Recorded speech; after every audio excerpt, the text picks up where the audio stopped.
वो तो मेरा काम है।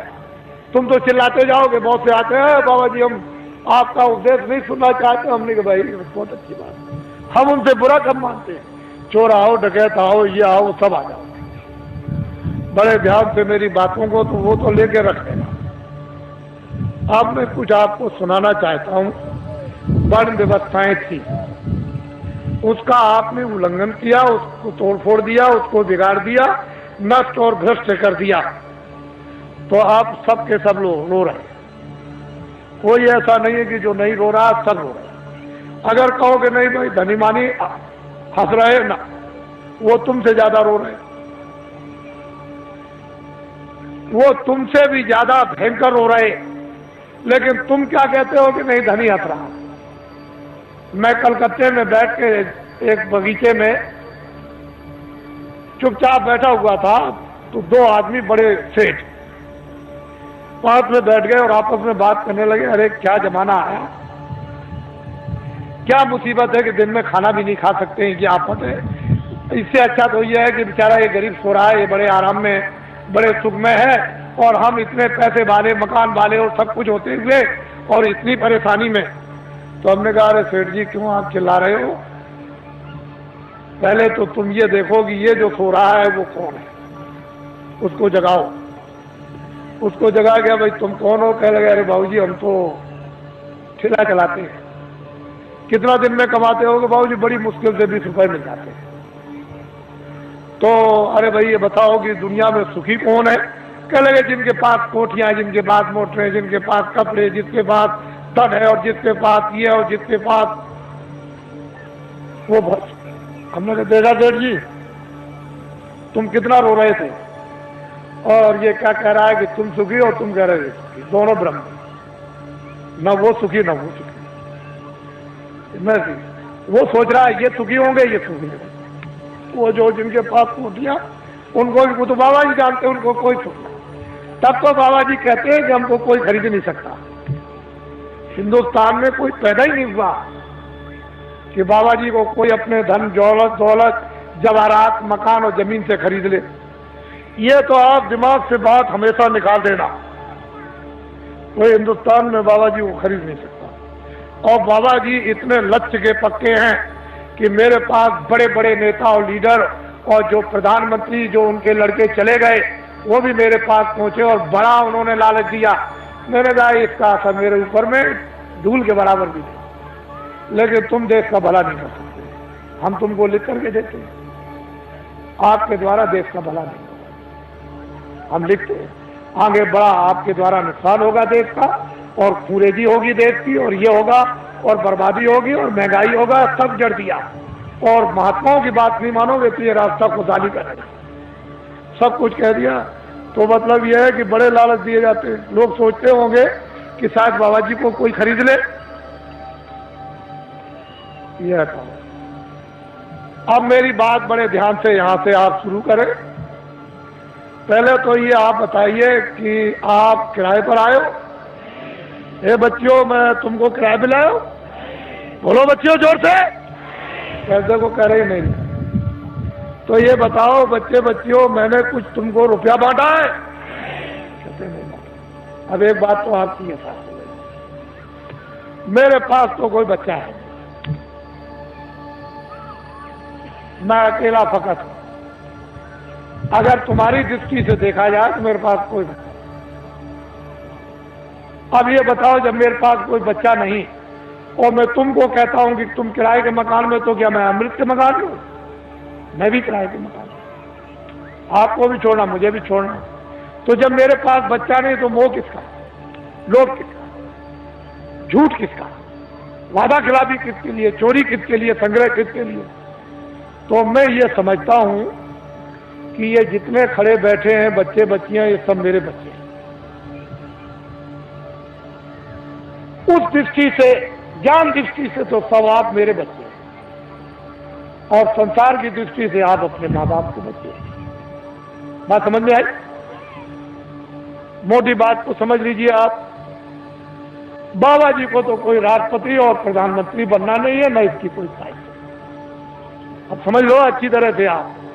कहीं आप सोचने लगो कि नहीं बाबा जी को कोई ख्वाहिश हो, अरे हमको राष्ट्रपति की और प्रधानमंत्री की अगुवाई, हमारे साथ तो जनता, इतनी जनता रहती है, और क्या है, जो झूठ बोला जाता, धोखा दिया जाता, बेईमानी की जाती, चोरी की जाती है, लोगों को सताया जाता, लोगों का धन इकट्ठा किया जाता, वो तो सब ये सब ये तो ये भी आपको पता चल गया कि बाबा जी न प्रधानमंत्री बनते, न बनेंगे, न ख्वाहिश है, न इच्छा, न राह। अब ये बातें बिल्कुल आपके सामने साफ हो गई। अब दूसरी बात तो अब कुछ नहीं।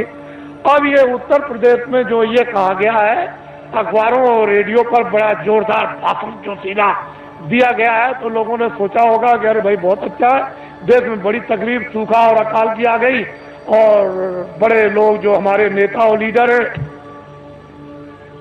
बड़ा ध्यान रखते हैं, बड़ा ख्याल। असल में जब सत्याग्रह चल रहा था तो इन्हीं नेताओं और लीडरों को लोग क्या कहते हैं, देवता है, देवता।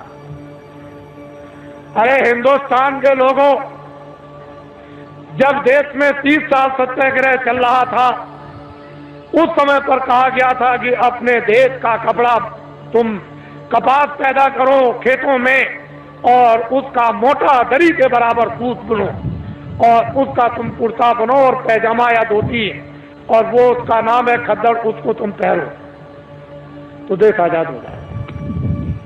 हमने 30 साल ये सुना, क्षमा कीजिएगा, माफ कीजिएगा, ये सब इस पीछे पूरी 30 साल सुनी और अंग्रेजों का राज होश में देखा। उनके कर्मचारी, अधिकारी, और उनके अगर कहीं कोई घटना हो जाए, कहीं पर कत्ल की घटना हो जाए, तो सारे जिले के अधिकारी टूट पड़े, मजाल है। लेकिन क्या, एक 6 पैसे तोला चांदी मेरे सामने, शुद्ध प्योर, कहीं मिलावट का नाम निशान नहीं, 12 रुपए तोला सोना मेरे सामने बिकता था। 6 पैसे मजदूर को मजदूरी मिलती थी और बेईमानी का नाम नहीं था, और पूरा गुजारा होता था मेरे सामने। 1 रुपए का 60 किलो चावल, 60 किलो गुड़ और 60 किलो चना बाजार में बिकता था, देहातों में तो छोड़ दीजिए।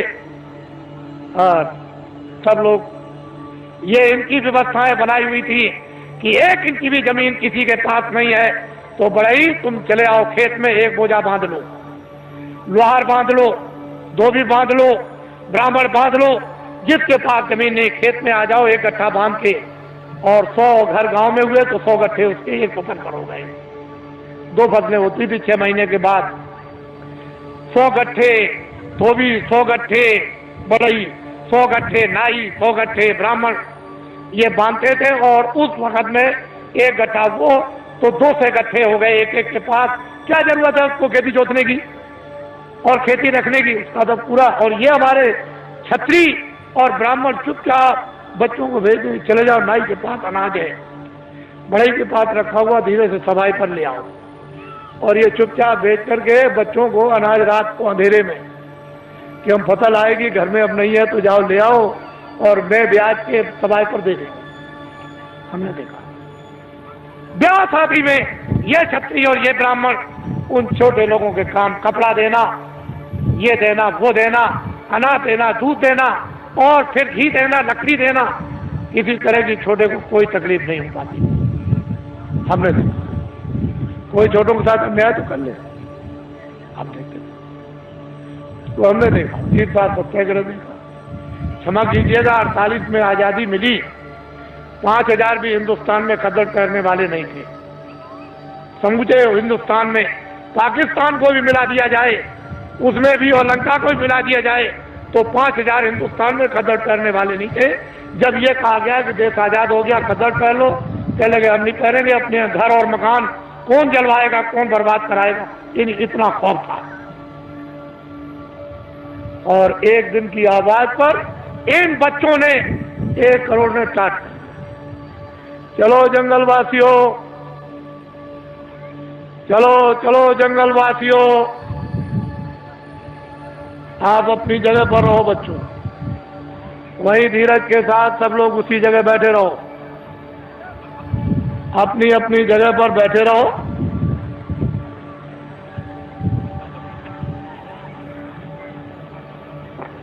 सब लोग बैठे रहो और अपनी आंखों से काम लो, कानों से काम लो, बुद्धि से काम लो। जल्दी चलो जंगलवासियों, एक दफे सबके सब भगवान को के नाम को बोलो जोर से, जय गुरुदेव। बैठ रहो बच्चियों, बच्चियों बैठ जाओ, सबके सब बैठी रहो, वहीं बैठी रहो, घबराओ मत। एक ही सादे सब सदे, एक दिन की आवाज पर 1 करोड़ लोगों ने, इन बच्चों ने बोरा पहन लिया। इस देश के अंदर 1 करोड़ बच्चे बोरा पहने हुए हैं। कौन हिंदुस्तान में नेता और लीडर पैदा हुआ जो एक दिन की आवाज पर करोड़ों बच्चों को ये टाट, ये बोरा, ये जूट पहरा दे? इनको देखो आप, पहले इतनों को देख लो, अभी तो आप आगे बहुत कुछ देखना है। इनको देखो, ये आपके सामने आ रहे हैं, बदन पर बोरा तो नहीं पहरे, मर्यादा के लिए एक लंगोटी तो जरूर है, लेकिन इनको देखो आप। जल्दी चलो बच्चों, जल्दी से इनको देखिए आप। हमको ये दिखाना है आपको कि एक दिन की आवाज पर इस देश के लिए, देश के काम के लिए, देश की सुरक्षा के लिए, देश के न्याय के लिए, देश की व्यवस्था के लिए, काश्तकारों के लिए, कर्मचारी अधिकारियों के लिए, मजदूरों के लिए और छात्रों के लिए, सेठ और साहूकारों के लिए अगर 1 करोड़ बच्चे एक दिन की आवाज पर ये टाट पहन लें तो ये कोई साधारण और आसान काम नहीं है। तुमने इतनी बड़ी बड़ी ताकत लगा दी और 5000 को भी तुमने खतर और टोपी पैजामा धोती नहीं पहरा पाया, और 1 करोड़ बच्चे टाट पहरे देश में घूम रहे हैं। पहले तो लोगों ने सोचा था कि बाबा जी मजाक कर रहे होंगे। बाबा जी कोई किसी के साथ मजाक नहीं करते। इनको देखो अपनी आंखों से, बच्चे और बच्चियों बैठे रहो, वहीं से सब कुछ दिखाई देगा। क्यों घबराते हो? सब दृश्य दिखाई देगा, पूरा का पूरा। तो रात अंधेरे में तो हो नहीं रहा, ये तो आपकी आंखों के सामने रोशनी में हो रहा। बड़े ध्यान से आप इनको देखें और हमारी बातों को चुपचाप शांति से सुने। कोई बोलेगा नहीं बैठाने वाला। अपनी अपनी आवाज को बंद रखो। इनको देख लीजिए आप, फिर इस बात को बड़े ध्यान से सुने कि दिल्ली की लोकसभा में 1 साल का खर्चा, जो एमपी जो दिल्ली में उस पार्लियामेंट लोकसभा में बैठते हैं, साल भर का लोकसभा का केवल खर्चा 33 अरब का। कितने अरब का? जोर से बोलो। 33 अरब का। इस भारत की आबादी यानी भारत की जनसंख्या 2 अरब की। कितने अरब की? जोर से बोलो, कितने अरब की? मैं आपकी बुद्धि से पूछना चाहता हूं कि दिल्ली की लोकसभा में एमपी बैठ करके, शासन करने वाले बैठकर ढंढोरा पीट कर अखबार रेडियो पर कि 80 करोड़ 80 करोड़ और 80 करोड़ का लोकसभा में बैठ करके बजट बनाया जाए, तो मैं आपसे मोटी बुद्धि से पूछना चाहता हूं, 2 अरब की आबादी को पूरा पड़ जाएगा? और रेडियो पर आपने जो ढंढोरा पीट रखा है और जो नसबंदी और गर्भपात आपने जो कुछ भी करवाया और 4-4, 5-5 महीने के बच्चों को जो आपने गिरवा दिया, क्या ये हत्या नहीं है? ये अपराध नहीं है? अंग्रेजों के राज में एक भी अगर गर्भपात गिराया जाता था और पता चल जाए अधिकारियों को, तो न्यायालयों में जाकर के उसको सजाए मौत की सजा होती थी।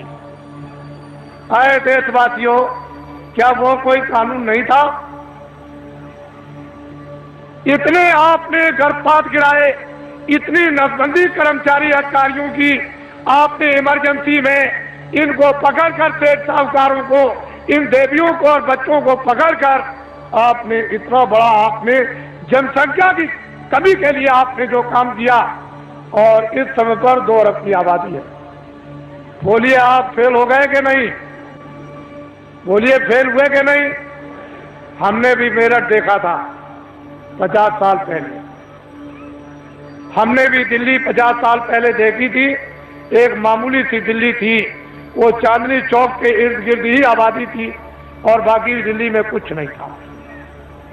हमने अपने आंखों से देखा था। आज उस दिल्ली को देखिए तो एक जो दिल्ली से 30-40 किलो की मील की दूरी पर गांव भी होगा, वो भी शहर बच गया।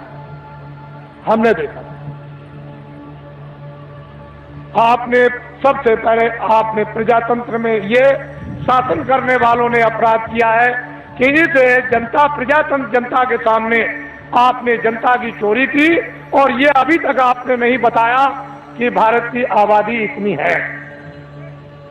बोलिए अपराध है कि नहीं? बोलिए है अपराध। ये सबसे बड़ा अपराध भारतीय संविधान ये कहता है, बड़ा भारी अपराध है।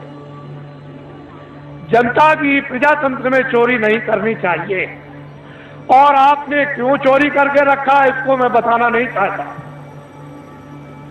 मैं आपसे सबसे ये पूछना चाहूंगा, आप तो गृहस्थ आश्रम में बाल बच्चों में रहते हो, क्या आदमी अपनी स्त्री से कोई घर का या बाहर का राज छुपा सकता? कोई आपका गोपनीय भेद आपका यानी स्त्री से आप छुपा लेंगे? तो जब घर का और बाहर का कोई भेद स्त्री से नहीं छुप सकता है, तो क्या कोई फरिश्ते ऊपर से उतर आए? मान लो अगर कोई विदेशी देश का आदमी विदेशी देवी से, औरत से शादी करे, तो शायद हो सकता है कि वो बहुत बड़ा हो गया है, वो अपनी स्त्री से अपना राज छुपा लेगा? नहीं छुपाएगा। तो ये बताओ कि देश का आदमी विदेशी औरत से शादी चलते फिरते में करे, मंदिर भी ना हो और मस्जिद भी ना हो और मुल्ला भी ना हो और पंडित भी ना हो और दरिया का किनारा भी ना हो और कोई मंदिर और मठ भी ना हो, गिरजाघर भी ना हो, और चलते में अगर शादी कर ले तो उसको राजा बना दोगे? तो आपने ये सबसे बड़ी गलती क्यों की? भारत के प्रधानमंत्री ने विदेशी स्त्री से शादी की है, और आपने ये अपराध क्यों किया कि उसको राजा बनाया? क्यों आपने ये अपराध कर डाला, ये बताइए। ये देश के लिए, जनता के लिए, ये अपने गौरव के लिए, अपनी जाति समाज के लिए, ये क्या छोटा अपराध है? अब ये बताइए, जब आपने प्रधानमंत्री राजा बना दिया तो कोई गोपनीय अपनी स्त्री से राज छुपा सकता है? तो ये सिद्ध और साबित हो गया कि मंत्रालय का, फौज का और उनका, और जो योजना बनाते हैं, जो कमजोरियां हैं इस प्रजा की, इस जनता की, इस देश की, इस हथियारों की, उड़ने वाले हो, मारने वाले हो, जो कुछ भी फैक्ट्रियों का उत्पादन हो या संग्रह हो, वो सब विदेश में चला गया। मैं एक बात और आपको ये बताना चाहता हूं, उस समय पर ये राष्ट्रपति जो आए तब तो नहीं थे, लेकिन हमारे सरदार राष्ट्रपति थे जो रिटायर हो गए। उस समय पर यानी भारत की टकसाल करेंसी विदेशों में छपने के लिए दे दी गई। टकसाल और करेंसी विदेशों में छपने के लिए दे दी गई। भारत का संविधान और भारत की नीति, आप एमएलए और एमपी और मतलब यह है कि जो भी संसद सदस्य हों, वो राष्ट्रपति से शपथ ग्रहण करते हैं कि हम अपने भारत का, भारत की जनता का, भारत के विकास का और फौज का और फौज के सामान का हम कोई भी प्रतिज्ञा करते हैं, गोपनीय भेद किसी विदेशी को नहीं बताएंगे और अपनी करेंसी किसी विदेश में नहीं छपवाएंगे। फिर राष्ट्रपति न्यायाधीश, जो मुख्य न्यायाधीश दिल्ली में रहते हैं सुप्रीम कोर्ट में, उनसे शपथ लेते हैं कि हम कोई भारत की जनता के खिलाफ यानी गोपनीय ऐसा राज ओपन नहीं करेंगे जिससे हमारे देश का और भारत की जनता का नुकसान हो जाए। और अगर आप ये गोपनीय राज भारत और भारत की जनता का, फौज और फौज के सामान का अगर आपने ओपन कर दिया तो संविधान का अपराध आप लोगों को लग गया। वो करेंसी टकसाल विदेशों में छपने लगी। मैं ये बताना चाहता हूं कि जो टकसाल, जो करेंसी विदेशों में रुपया छप रहा और छपाया जा रहा और बताया जा रहा, क्या उस पर राष्ट्रपति के कोई हस्ताक्षर हुए? आपको ये बताया गया राष्ट्रपति द्वारा कि हस्ताक्षर हो गए राष्ट्रपति के विदेश में भारत की करेंसी इस देश को चलाने के उत्पादन के लिए और खुश और समृद्धि के विकास के लिए बाहर छपाई जाएगी। कोई राष्ट्रपति और उपराष्ट्रपति का कोई दस्तखत हुआ? आपने कभी सुना? तो आप क्या छत्री हो? क्या हो आप? कौन सी मूछ लगाई आपने? कौन से बाल लगाए?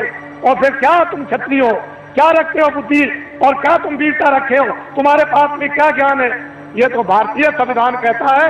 इतना बड़ा राज इस भारत की जनता के साथ, विकास के साथ और देश के कानून के साथ ये पूरा जो इसका खिलवाड़ किया गया, ये क्षमा योग नहीं है। मैं कुछ नहीं कहना चाहता। आपकी तकलीफ जो इस मंच पर पटकते हो, दर्दों को, उसकी वजह से मुझको ये सब आपके सामने आना पड़ा। और मैंने तो अभी कुछ नहीं कहा, इसमें क्या मसाला भरा हुआ आपको तो कुछ मालूम नहीं है। ये तो बताना चाहता हूं, वो संसद सदस्य जिनको आपने चुन करके विधानसभाओं में और लोकसभा में भेजा, उन्होंने इस पर आलोचना क्यों नहीं की? वो तो ज्ञानी थे, वो तो तुम्हारे भेजे हुए थे, तुम्हारे नुमाइंदे थे कि तुम्हारी तरफ से, तुम्हारे देश की तरफ से, तुम्हारे कानून की तरफ से, तुम्हारे उत्पादन की तरफ से, तुम्हारी खुशहाली की तरफ से बोलेंगे। तो वो संसद सदस्यों ने क्यों नहीं कहा? क्यों नहीं शोर मचाया? उनको दिल्ली में शोर मचाने की जरूरत नहीं, लखनऊ में शोर मचाने की जरूरत नहीं। वो लौट करके आते और जनता में शोर मचाते।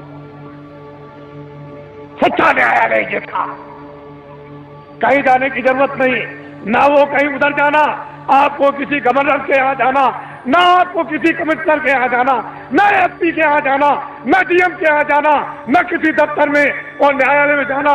ये सच्चा न्यायालय तुम्हारा था, ये वोट का न्यायालय था। जब तुमको ये अधिकार मिला तो तुम यहाँ चिल्लाते आकर के कि वो करेंसी जो है बगैर राष्ट्रपति के दस्तखत के, बिना उपराष्ट्रपति के दस्तखत के वो करेंसी विदेशों में छापी जा रही। अब तुम्हारे पास क्या रह गया? ये भी नहीं है, लगोटी भी उतर जाएगी, ये भी चली जाएगी हाथ से। और वो कत्लेआम होगा जो बाबा जी पहले से सुनाते चले आए। सरेआम बाजार में कोई भी तुमको देखने वाला नहीं होगा। तुम्हारी बहु बेटियों को जब लोग खींच करके ले आएंगे और सड़कों पर डाल लेंगे, तब तुम कहोगे चलो बाबा जी के पास दौड़े। ये काम आएंगे आपके, ये खड़े हुए ये काम आएंगे, यही आपके काम आएंगे। इसरो देश वीरों का देश है, क्षत्रियों का देश है, विद्वानों का देश है, ब्राह्मणों का देश है, सत्कर्मियों का देश है, त्यागियों का देश है। आप इसको अनाचारियों का देश बना रहे। इसलिए आप इससे कहो, गांव-गांव में आपको जरूरत नहीं है, ना आपको दिल्ली में किसी तरह के सत्याग्रह की, कोई आंदोलन की और फेरियों की जरूरत नहीं है, ना दफ्तरों में आप जाते हो। वहां ये बेचारे हमारे जो इंस्पेक्टर है यहाँ, ये कोई जा रहा दिल्ली, कोई लखनऊ जा रहा, क्यों जा रहा? क्यों वहां रैली निकलेगी, सत्याग्रह होगा। आज इसका सत्याग्रह, कल उसका सत्याग्रह। आप उस मजिस्ट्रेट का, उस डीएम का, उस बेचारे जो रक्षा करते हैं, उनका समय तो वहां चला गया। तब तक यहाँ डकैती हो गई, तब तक यहाँ कत्ल हो गया। तुम चिल्लाए दरोगा जी, तुम चिल्लाए एसपी साहब, ये तुमने क्या कर दिया?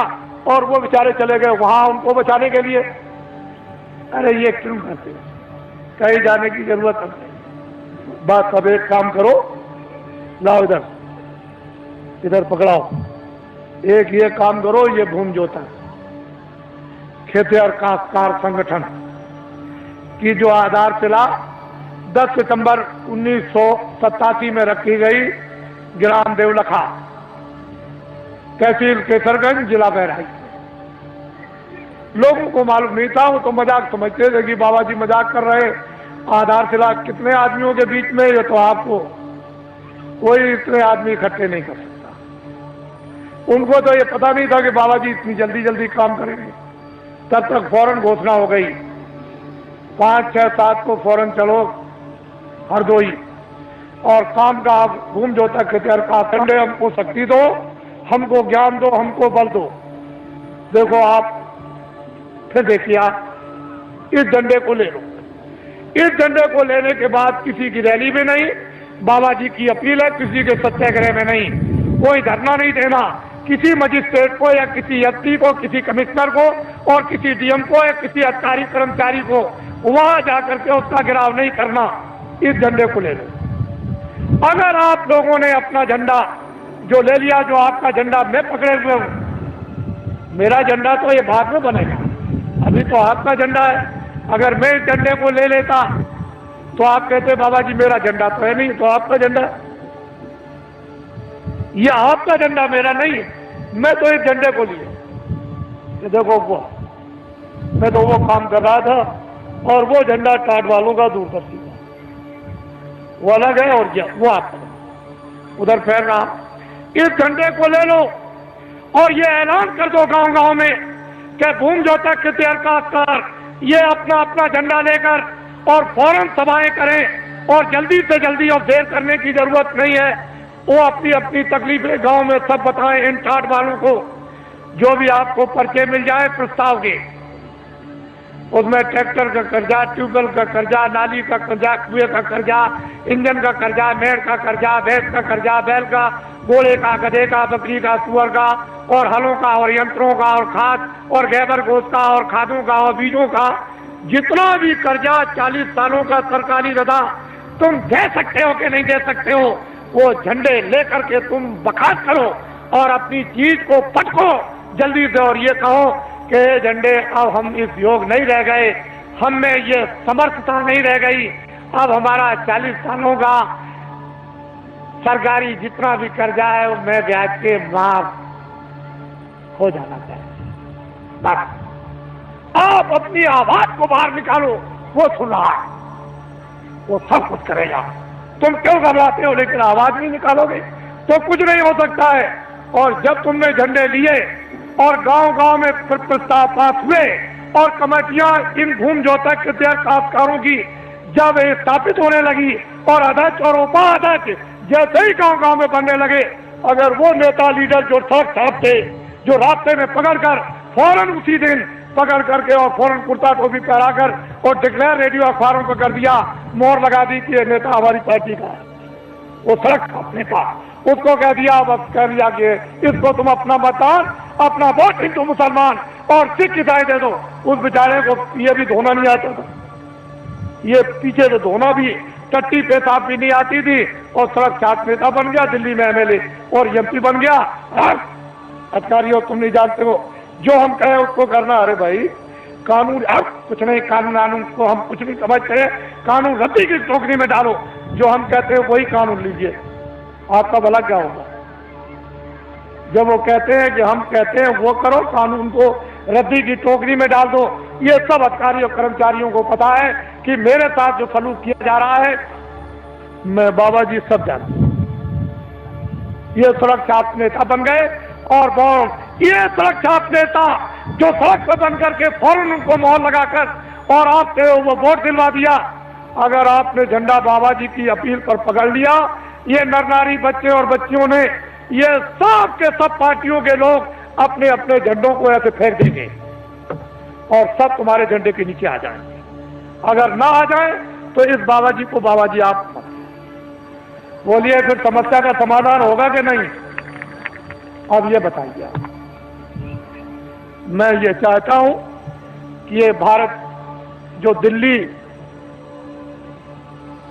जो सत्ता है, जिसको आप सत्ता कहते हैं, हम तो चाहते हैं ये पकड़ लें और एक बार ये जो आपके सामने खड़े हैं, ये आपको सत्ता दे दें। फिर इनसे हम क्या काम लेंगे तो शंकराचार्य जाने या राम जाने या मतलब यह है कि वो कृष्ण के वो ऋषि मुनि जाने, लेकिन एक बार इन आपको जब सत्ता दे दें तो फिर आप सत्ता लेकर के फिर से नव निर्माण कर दिया जाए नए ढंग से और व्यवस्था आपके सुपुर्द कर दी। फिर आप कोई भी गलती करे कभी भी कान पकड़ के बाहर, अभी गलती करेगा तो निकाल सकते हो? बोलो निकाल दोगे एमपी को? बोलो किसी मिनिस्टर को निकाल दोगे? नहीं निकाल दोगे। तो तुम्हारा अधिकारी क्या रहेगा? जिस आदमी को वोट देने का अधिकार, उसको पूरा पूरा राइट उसको निकालने का भी है, ये आपको मिलना चाहिए। ये नहीं मिलेगा खास कैसे? सामाजिक अधिकार ये सबको था कि समाज में न्याय के अधिकार सबको गांव गांव में थे और सब बिना पैसे के न्याय गांव गांव में होते थे। वो अपने बच्चे को भी नहीं छोड़ते थे न्याय करने वाले, उनको भी सजा देते कि तूने गलती किया, 5 रुपए का प्रसाद ला करके वो बांट दे और माफी मांग कान पकड़ के वो अपने बच्चों से भी माफी मंगवाते थे। तो आपके पास क्या कुछ है? इसलिए गांव गांव में तो पहले भूमि जोतक हितैषी काश्तकारों की सभाएं, फिर उसका अर्थ और मतलब, फिर उसके बाद उसका प्रस्ताव कामों का, उसके बाद है फिर उसका चुनाव। और जल्दी से जल्दी देर करने की जरूरत नहीं है, जल्दी करो। जितनी जल्दी तुम करोगे, अब तो रास्ता निकल आया, जितनी जल्दी करो उतनी काम आपका होगा। कुछ आप करो, कुछ मैं मेहनत करूं और कुछ इसलिए मेहनत करा दूं और भगवान की कृपा हो जाए जल्दी काम। आपको तो चाहिए कर्मचारियों, अधिकारियों, सेठ और साहूकारों सबके हितों, जनहितों के लिए ये बाबा जी ने पूर्ण रूप से योजना बना ली। हमको तो कुछ नहीं करना, हमको तो ये टाट की लंगोटी भी उतरवा के फेंकवा देना। और दिल्ली की जिस पार्लियामेंट में 35 अरब रुपया साल में खर्चा होता है, उस पार्लियामेंट को उठा करके और जंगल में फूस की पार्लियामेंट बनवा करके और साल में 10 करोड़ खर्चा हो। और इन लंगोटी के या गैर लंगोटी के द्वारा देश का एक बार संचालन करा दिया जाए और दुनिया को यह दिखा दिया जाए, ये हिंदुस्तान की बात नहीं, दुनिया को यह दिखा दिया जाए कि 40 वर्षों का हिंदुस्तान का सरकारी कर्जा लदा हुआ भूमि जोतक हितैषी काश्तकारों पर वो माफ और कर्मचारी अधिकारियों को जितना वेतन, यानी छोटे से छोटा और बड़े से बड़ा 10,000 वो, और सेठ और साहूकारों की जो काली ब्लैक मनी है वो सब की सब बिना अपराध और बिना किसी टैक्स के ये सब की सब व्हाइट करवा दी जाएगी। और इन पर कोई किसी तरह का आपको लाइसेंस नहीं देना है, सब लाइसेंस यानी फ्री कर दिए जाएंगे और सबको छोटे बड़े कारखाना लगाने का इनको अधिकार दे दिया जाएगा कि तुम छोटा से छोटा बड़े से बड़ा कारखाना लगा। आपको ये क्या मालूम, ये तो संकेत है, ये झंडा आपको पकड़ना है। इसलिए अब आप तैयारी करो कि आपने गलती की है, आपने अपराध किया है। एक तो वास्तव में मानवता का, इंसानियत का अपराध, फिर विधान का अपराध, फिर ईश्वर की तरफ से, फिर ऋषि मुनि महात्मा रामायण गीता की तरफ से, आप कुरान की तरफ से गुनहगार। अब गुनाह आपका कब जाएगा? ये जो आपकी दौलत को लोगों ने पनडुब्बियों में, तोपों में, हवाई जहाजों में, इसमें सामान के लाने, सामान के ले जाने में, हीरे जवाहरात की खदानों में इकट्ठा करने में और फिर ये योजनाओं के बनाने में और बाहर से जो कर्जा ले आए उसमें से 75% ये सब खा गए विदेशी बैंकों में। 22 मुल्कों में, यही आपके पास में नेपाल है, यहाँ के मिनिस्टरों ने, लोगों ने इतना रुपया नेपाल की बैंकों में जमा कर दिया है, इतना रुपया जमा किया। अगर नेपाल का ही खाली रुपया हिंदुस्तान का जमा किया हुआ अगर वापिस आ जाए तो जितना भी बाहर से आप कर्जा ले आए हो वो कर्जा और ये ब्याज ये पूरा का पूरा अदा हो जाएगा और बहुत सा विकास भी हो जाएगा। इतना यहाँ नेपाल में रुपया आपका जमा, जो भारत की गरीब जनता का आपने जमा किया है, और ये सब कुछ पता चल गया है। इसकी सबकी इंक्वायरी कौन कराएगा? ये भूमि जोतक हितैषी काश्तकार ये कराएगा। हमने तो ये कह दिया है कि दफ्तरों का ऑडिट करवा दिया जाए तो 20-20 साल की सबको सजा होगी, लेकिन हमने अपने कर्मचारी अधिकारियों को पूर्ण रूप से जनता के सामने बता करके निकाल दिया कि ये कोई भी मतलब ये भ्रष्ट नहीं है, इनमें से कोई भी भ्रष्ट नहीं है, न कर्मचारी, न अधिकारी, न छोटे न बड़े, न पुलिस के और न पुलिस के अधिकारी, न इनकम टैक्स, न सेल टैक्स, और हमारे सेठ साहूकार भी नहीं है और छात्र भी नहीं है और हमारे काश्तकार भी भ्रष्ट हैं। ये व्यवस्था भ्रष्ट है। इसलिए हमने अधिकारियों कर्मचारियों को निकाल दिया और जनता से अनुरोध किया है कि कभी भी ये मत सोचना कि अगर कभी तुम कहो कि ऑडिट कर दिया जाए तो देखें कौन, तो ये गुनहगार और ये अपराधी नहीं है, ये बिल्कुल आपके सामने छोड़ दिए गए। अब ये कौन आएगा गिरफ्त में, जहां से संचालन होता है, यह तो उनके ऊपर आकर के पड़ेगा कि आपने कर्मचारी अधिकारियों को काम क्यों नहीं करने दिया, तो कहीं ना कहीं तो बात फंसेगी आकर, लेकिन ये बिल्कुल निकल जाएंगे। हमने पूरी जनता को बता दिया और बराबर बताते रहेंगे, हमारा कोई भी कर्मचारी अधिकारी भ्रष्ट नहीं है और कोई भी भारतीय संविधान में कानून में नहीं आता, क्योंकि अगर मंत्री गलती कराएंगे तो ये बेचारे रोजी रोटी अपनी कमाते हैं बाल बच्चों के लिए, इनका जरा भी दोष नहीं है, दोष उनका है जो करवा रहे हैं। बोलो है कि नहीं? करवाने वाले का दोष है, इनका कोई दोष। अगर इनके पास जमीन होती और जागीर होती तो इनसे कह देता कि नौकरी छोड़ दो, लेकिन अब जमीन और जागीर नहीं है तो मैं कह भी नहीं सकता, फिर नहीं कह सकता, इसलिए कोई दोषी नहीं है। आप इस पर गंभीरता से आप विचार करो। अब आइए एक आपको पहले एक कहानी सुना दें। एक राजा का राज था, राजा के राज में प्रजा बड़ी सुखी थी। अपनी जगह बैठे रहो बच्चों, राजा अभी बैठे रहो, देर लगेगी, अभी बैठे रहो, देर लगेगी। राजा के राज में प्रजा, अभी सब चीजें देखो, अभी देर है। राजा के राज में प्रजा बड़ी दुखी थी, सुखी थी, हर तरह से संपन्न थी, न्याय से, खुशहाली से, समृद्धि से, सोने से, चांदी से, कपड़ों से, अन्न से, व्यवहार से, उठने से, बैठने से, सेवा से, मोहब्बत प्यार से, सबसे सुखी थी। 2 बच्चे थे, राजा ने अपने बच्चों को महात्माओं के आश्रम में पढ़ने के लिए भेज दिया। अकस्मात कोई सहयोग की बात, अकस्मात राजा का देहांत।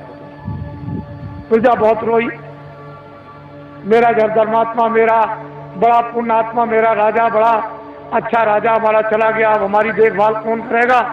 तो लड़कों को बुलवाया विद्वानों ने कि भाई बिना राज के राज तो ठीक नहीं है, तो इसलिए एक काम करो कि अब भाई ये तो स्थान ग्रहण कर लो।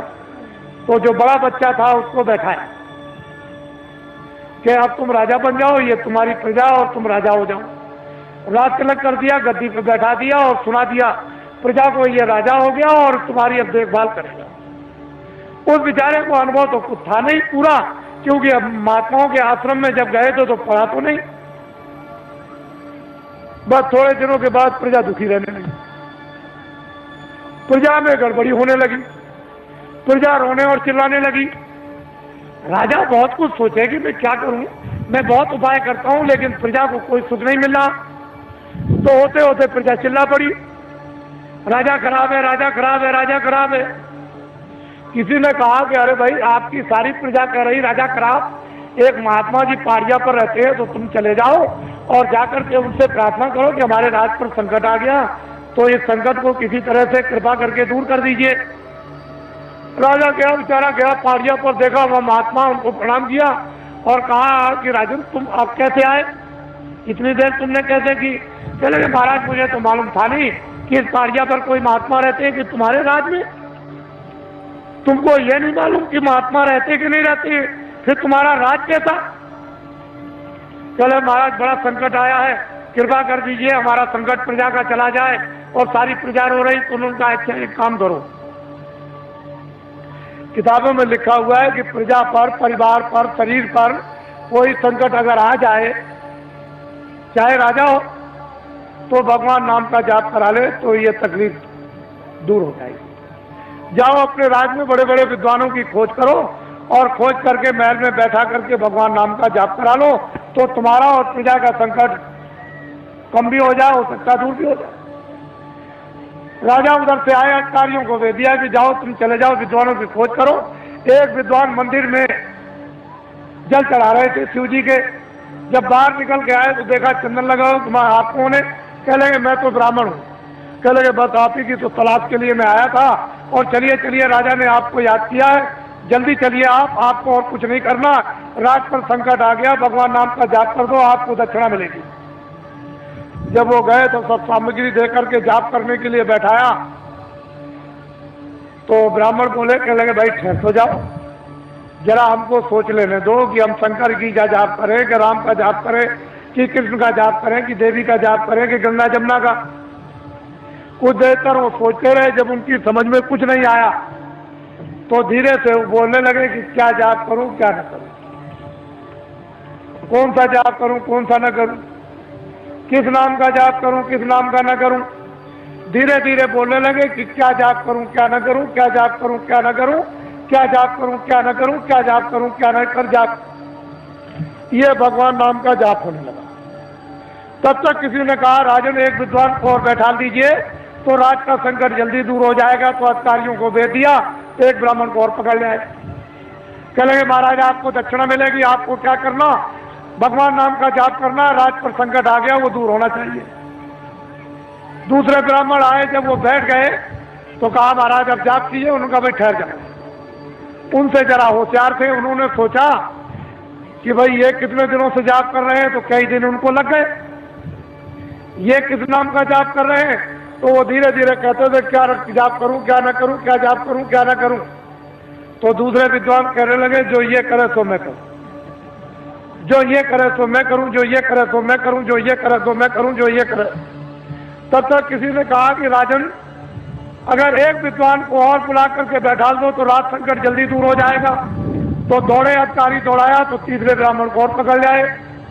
वो दोनों से होशियार, उनसे कहा महाराज आपको अच्छी दक्षिणा मिलेगी, भगवान नाम का आप जाप कर दीजिए।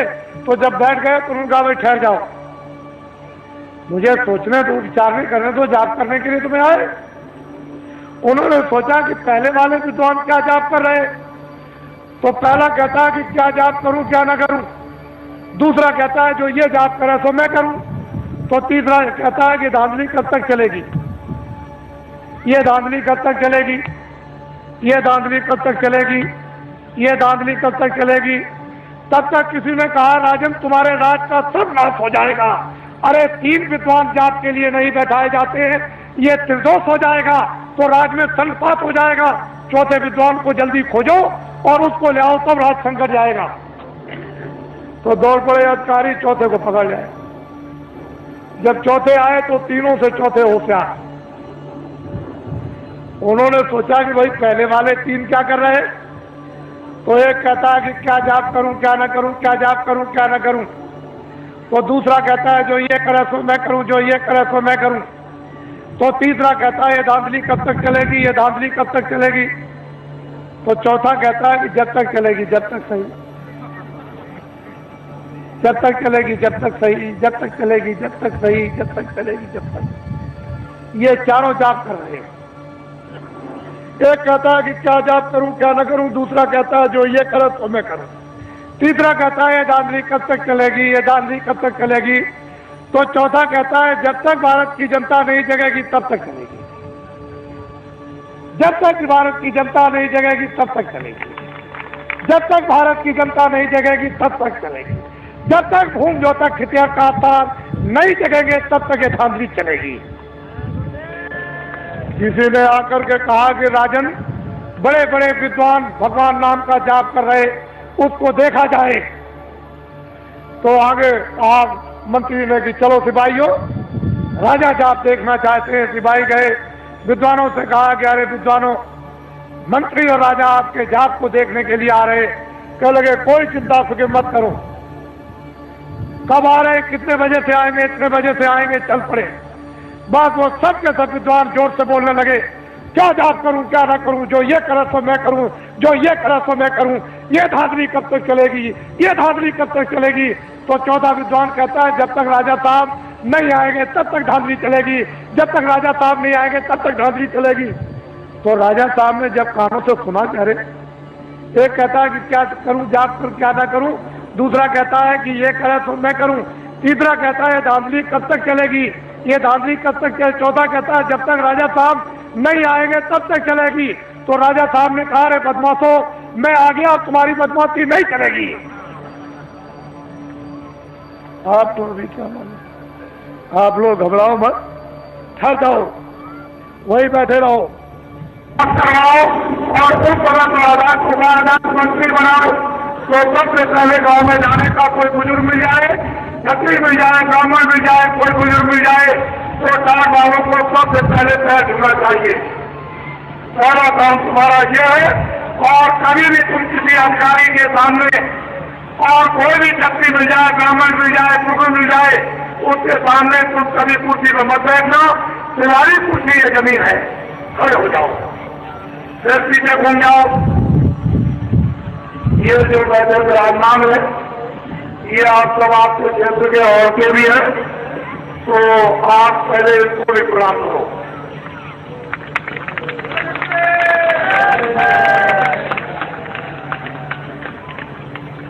इनको देखिए आप, बाबा जी चाहते हैं कि जो व्यवस्थाएं, सब व्यवस्थाएं जो खत्म हो गई, ये बड़े बड़े लोग बैठे हैं सामने और पीछे, ये जमींदार थे, जागीरदार थे, ये कोई काम नहीं करते थे। इनका काम क्या था कि लोगों को न्याय देना, लोगों को न्याय दिलवाना, रक्षा करने और वक्त पर उनके काम आना।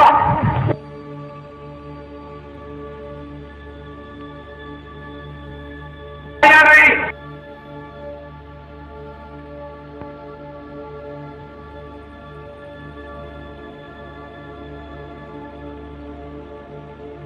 झोला लेकर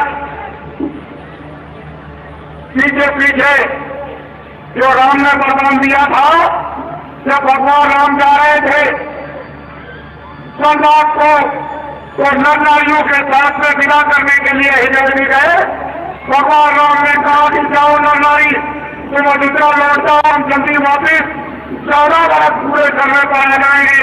तो नर और नारी तो चले गए, लेकिन अयोध्या के हिजड़े नदी के किनारे पर गए।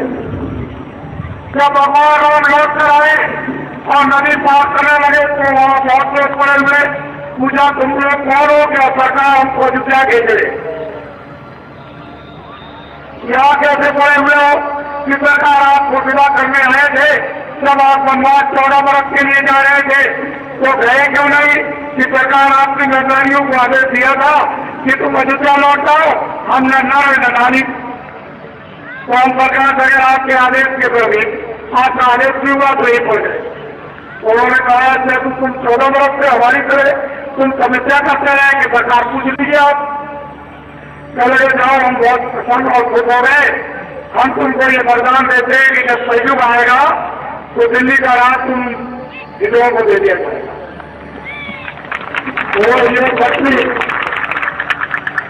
ये छत्रियों की आन और शान खत्म हो गए हैं। छत्रियों और ब्राह्मणों, हम चाहते हैं कि तुम्हारा खून बिल्कुल शुद्ध और साफ हो जाए और खून में ताकत आ जाए और तुम्हारी मूछ से भी रह जाए, पैर की मूछ रह जाए। और अब तुम्हारा ये फिर से खून साफ करने का और पैर की मूछ लगाने का ये काम है कि गाँव में तुम जल्दी से जल्दी चलो और होम योद्धा के साथ साथ ये वैचारिक क्रांति का ये आप ये झंडा उनसे पकड़ा दो। ये तुम्हारा काम है। अब तो तुम्हारा खून साफ हो जाएगा और तुम सकते तो कहलाओगे। ये तो परिश्रम करना ही पड़ेगा, इससे अब तुम बच नहीं सकते हो। ये तुम्हारे लिए बहुत उत्साह है और इससे भी और कठोर काम आएगा। फिर तुम क्या करोगे? ये तो अभी सस्ता करो, खड़ा हो जाओ और पीछे भूल जाओ। ये मैदान में हमारे बहुत से मनाना और प्रेरक का सामान आना है। ये लोग ये कहते आए कि सामान का हमको पैसा दे दीजिए। क्या बताएं, ये सामान लेना हमको किराया देने को मिले। ये अविश्वास महात्मा ऋषियों मुनियों के साथ कभी नहीं होता था। ये अविश्वास इसलिए सबसे पहले आप जिन लोगों ने अविश्वास ये विचार में और कर्म के काम पर किया है उनको भी आप प्रणाम करो। और सबसे साधना से एक पैसे की गलती नहीं।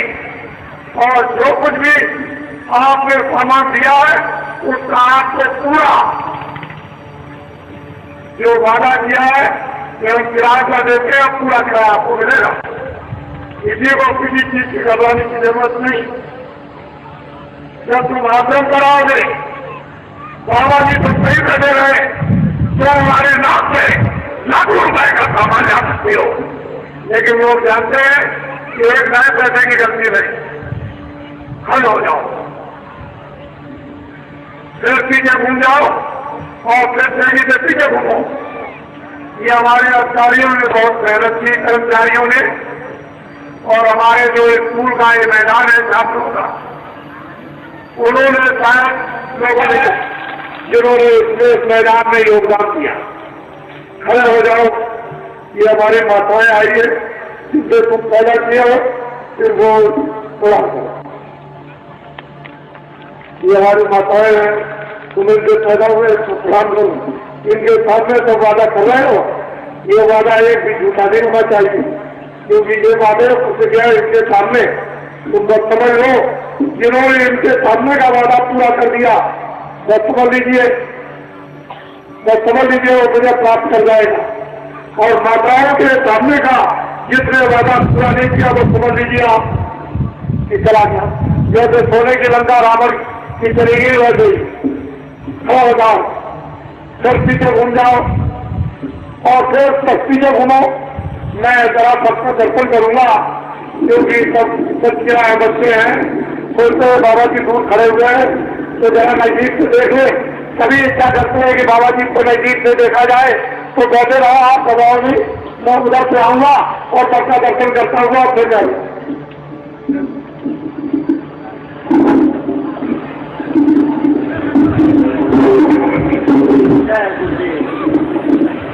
आपके दर्शन के लिए चल पड़े हैं बाबा जय गुरुदेव जी महाराज।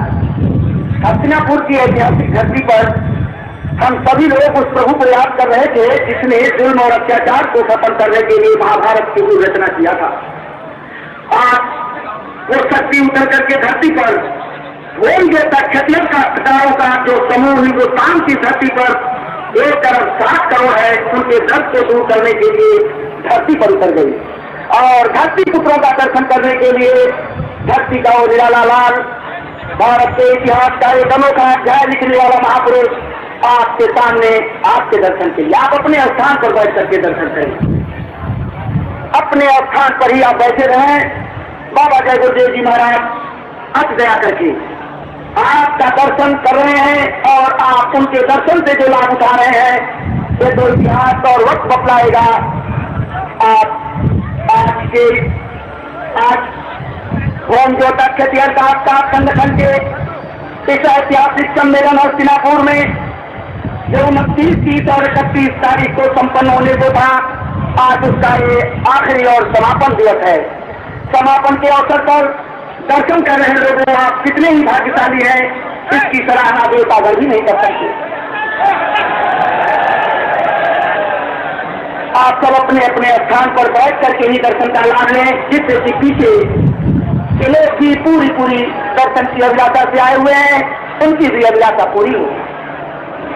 बाबा जय गुरुदेव जी महाराज ने जो आप माताओं के सामने अपने भक्तों से जो प्रतिज्ञाएं कराई, देश के कर्मचारियों, अधिकारियों, देश साहूकार नौजवानों और देश के घूमते तक क्षेत्रीय काश्तकारों के संबंध में वो माताओं के सामने की हुई प्रतिज्ञाएं ये पूरा करेंगे।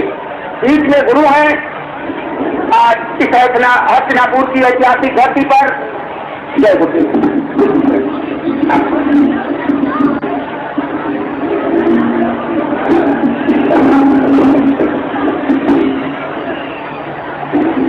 आप सब लोग चुप रहो, बहुत ही ध्यान से सुनो। ये अवसर बार बार नहीं मिलता, बड़ी मुश्किल से ये अवसर मिला। इनकी तरफ तुम लोग सबके तो बैठ जाओ, सबके तो बैठ जाओ, सारे जंगलवासियों बैठ जाओ, बैठ जाओ, बैठ जाओ बच्चों, बैठ जाओ बच्चियों, बैठो, खड़ी मत जाओ, बहुत ही ध्यान से सुनो। पहले वो लोग इस बात को अच्छी तरह से सुन लें कि लखनऊ में कोई कार्यक्रम, लखनऊ में कोई भी कार्यक्रम फरवरी में नहीं होगा। लखनऊ में कोई कार्यक्रम फरवरी में नहीं होगा। अगले महीने में कोई कार्यक्रम लखनऊ में नहीं होगा। मैं 13 फरवरी और 22 फरवरी के बीच में जा रहा हूं आपके सौराष्ट्र में भावनगर के पास, जहां पर सोमनाथ मंदिर है। वहां धूम जोता खिटियार खासकर लोगों ने वहां आह्वान किया है और बड़ी संख्या में जहां सोमनाथ मंदिर और सौराष्ट्र में उसी के पास में ये कार्यक्रम होगा। लेकिन तारीख उसकी 13 और 22 फरवरी के बीच में होगा। उसकी घोषणा मैं कल हो सकता है करूंगा, लेकिन आपके लिए तो उसमें सुझने बड़ी दूर है और आप तो वहां जा नहीं सकते हो, ये वही के लोगों के लिए है। मैं लौट करके वापस आऊंगा तो मथुरा में होली का कार्यक्रम मथुरा में होगा और 13 फरवरी को उत्तर प्रदेश के सभी जिलों में धूम जोता खिटियार खासकर संगठन का वैचारिक ये सम्मेलन होगा। एक ही तारीखों में, चाहे 7 जिले हों चाहे 55 जिले हों, एक ही तारीख में पूरे उत्तर प्रदेश के जिले में धूम जोता खिटियार खासकर संगठन का सम्मेलन होगा। और 22 फरवरी को जो आगे महीना आ रहा है आज के बाद में, 22 फरवरी को उत्तर प्रदेश की सारी तहसीलों में, जितने भी उत्तर प्रदेश में तहसीलें हैं, उन सभी तहसीलों में एक ही तारीख को धूम जोता खिटियार खासकर संगठन का सम्मेलन वैचारिक क्रांति का होगा। इसको याद रखेंगे अच्छी तरह से। होली का कार्यक्रम मथुरा में होगा। उसके बाद जब मार्च का महीना लग जाएगा तो मैं फौरन अभी उड़ीसा में जा रहा हूँ, जहाँ धूम जोतुओं का बड़ा विशाल कार्यक्रम यानी उड़ीसा में 7 जिलों में बड़े जोर से चल रहा। वहाँ लोगों ने आह्वान किया है कि आप वहाँ पर जल्दी से आ जाइए और ध्यान से बात को सुने अच्छी तरह से। ये आज अंतिम दिन है। 29 और 30 और 31 जनवरी को आपके हस्तापुर में ये तीनों दिन कार्यक्रम आपके समक्ष में।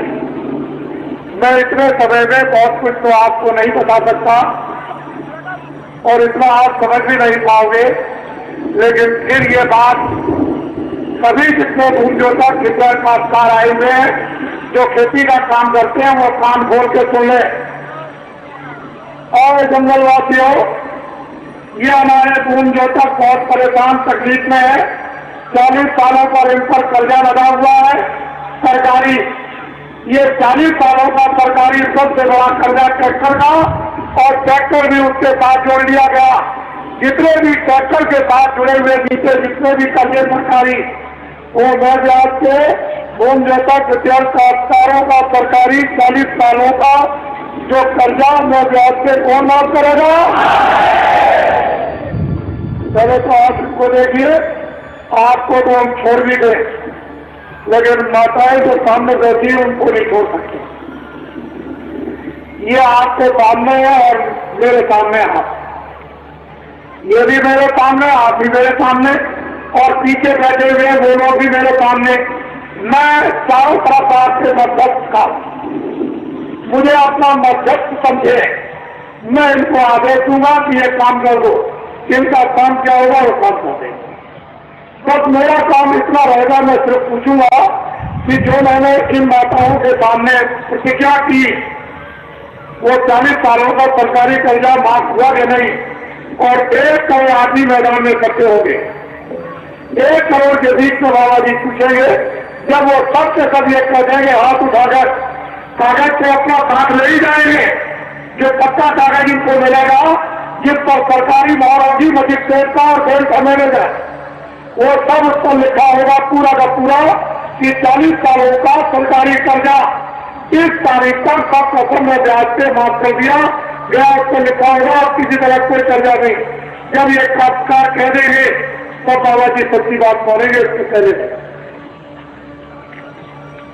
ये हमारे जो कर्मचारी अधिकारी जिनको कह दिया ध्वस्त है, जिस व्यक्ति ने कर्मचारी अधिकारियों को कह दिया कि ये ध्वस्त है, उसको इस्तीफा पहले ही दे देना चाहिए था। देश के लोगों को उसने कह दिया कि व्यर्थ है, और व्यर्थ कौन है? ये ऐसे ही लगे। हमारे देश का कोई कर्मचारी अधिकारी व्यर्थ नहीं है।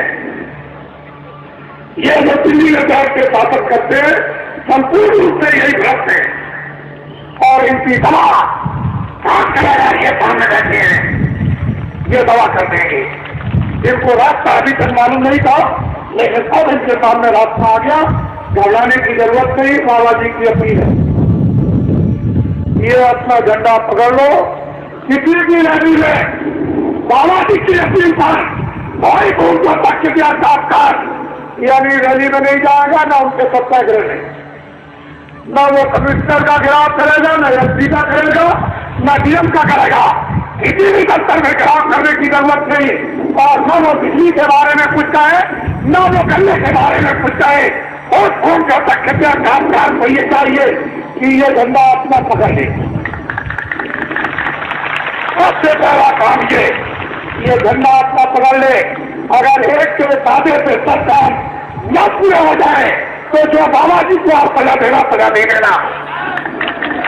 हम सजा तुम्हारी तरफ से देखने के लिए तैयार है, लेकिन झंडा आपको ये जान है देश के लोग कि उन्होंने अपना निजी झंडा पकड़ लिया, और किसी झंडे के नीचे बहकावे में लोग लालच से नहीं आएंगे। और कभी कोई लोग लालच मत, बहुत तुम लोग लालच में आए, बड़े बड़े तुमने झंडों के लिए नारे लगाए कि जिंदाबाद मुर्दाबाद, इससे निकल गए वहां नारे लगाए, उस झंडे के नीचे उससे निकल गए वहां से झंडे, पांच के झंडों से निकल कर अब मरीज बनने की जरूरत नहीं, अपना झंडा नहीं। अगर तुम्हारा मर्ज न चला जाए तो देख लेना, ये झंडा जंगलवासियों खड़े हो जाओ, नीचे घूम जाओ, उनको भी देखो।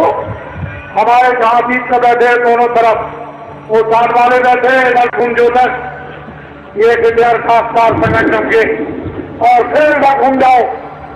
सामने ये हमारे आए हुए हैं, ये कुछ सुनने के लिए बाबा जी के मस्तक में ऐसी नवीन नवीन योजनाएं जो आपको शब्द में भी मालूम नहीं होगी, इस खोपड़ी में है। लेकिन हमको बता क्यों दे, क्यों कि मुझे तो कोई लोग लालच है नहीं। मैं इतना ही आपको बताना चाहता हूं कि जो लोग ये कहें कि भूमि जोता के लिए खासदारों का सरकारी कर्जा 40 सालों का में ब्याज के माफ कर दिया जाएगा, अगर वो लोग आपको ये कहें कि बैंक सभी हिंदुस्तान से बंद हो जाएंगे, तो उनसे ये कह देना हिंदुस्तान का कोई बैंक बंद नहीं होगा, और रुपया रखने के लिए उन बैंकों में जगह नहीं रहेगी, उस रुपये को रखने के लिए नई बैंकें और खोलनी पड़ेगी।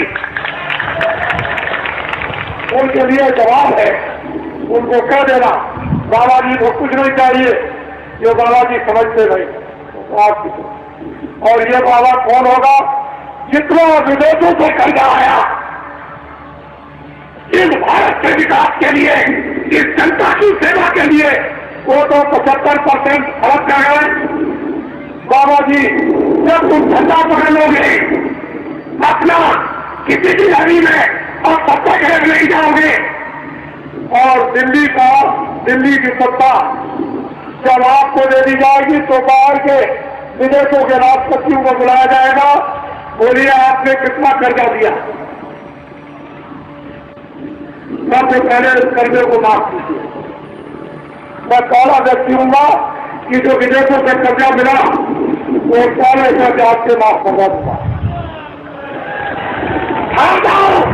जब भारत का विकास हो जाएगा तो विश्व के जिन्होंने कर्जा दिया उन राष्ट्रपतियों को बुलाऊंगा, और ये कहूंगा कि भारत हमारा सिरमौर साहब बैंक है, ये अपना कर्जा मैं ब्याज के वापस ले जाऊंगा, वापस ले जाऊंगा। हमारे देश का नाम सदा से होता आया, और वो हमारा सिद्धांतवादी देश है, चरित्रवान सदाचारी। लेकिन इन लोगों ने ये हिजरों के पीछे आप न कहें बरदान में, अब तो वक्त भी खत्म हो रहा है उसका, और तुम भी अब तक जाओगे। अब क्या है, पीछे घूमो, फिर सामने घूम जाओ, और एक दूसरे से सलाम करो।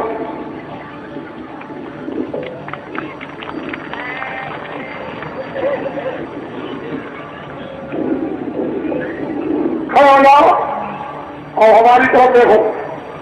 और अब हम आप अपने आपको और हमको हम आप दोनों मिलकर खड़े।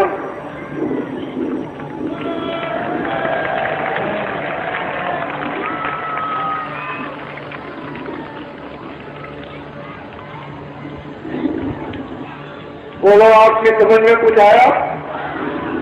बच्चों, आपकी समझ में कुछ आया? तो बच्चों, आप थोड़ा सा भजन भी कर लेना। रोटी बच्चों की सेवा, आप जब रात को सोने जाओ 5 मिनट 10 मिनट तो प्लीज के भजन भी कर लेना। तुम्हारा भजन साथी हो जाएगा जब जाने लगो। और इधर तुम्हारे लिए हम मेहनत कर ही रहे हैं। ये सब चीजें तुम्हारी समझ में आ रही। और धीरे से आप 7:30 बजे आपको और उनकी बात सुनाएंगे। आपको आज 7:30 बजे आज अंतिम दिन है। 7:30 बजे और उनकी चीज सुनाई जाएगी। खड़े हो जाओ जंगलवासियों और इधर को घूम जाओ सूरज की तरफ। चलो सीधे चल लो। चलो आने को जंगलवासियों।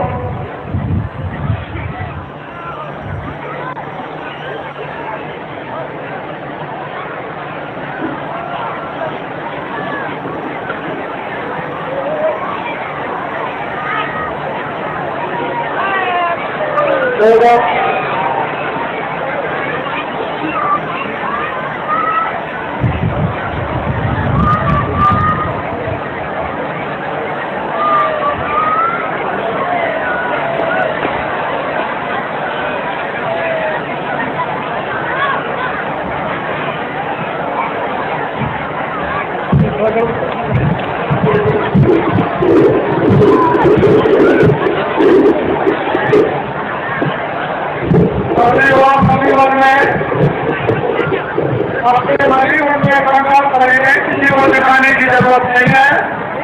गांव में अब ये जगह पुराने में होगा और वहां ये देखेंगे। ये फिर देखेंगे कि आपने क्या काम किया, कितनी आपने मेहनत की। ये बाबा जी फिर देखेंगे। बाबा जी ऐसे नहीं है कि आपको छोड़ करके इतनी जल्दी चले जाएंगे। ऐसा नहीं, जब एक बार पकड़ लेते हैं तो छोड़ना नहीं जानते। बोलो जय गुरुदेव, जय गुरुदेव, जय गुरुदेव, जय गुरुदेव, जय गुरुदेव, जय गुरुदेव।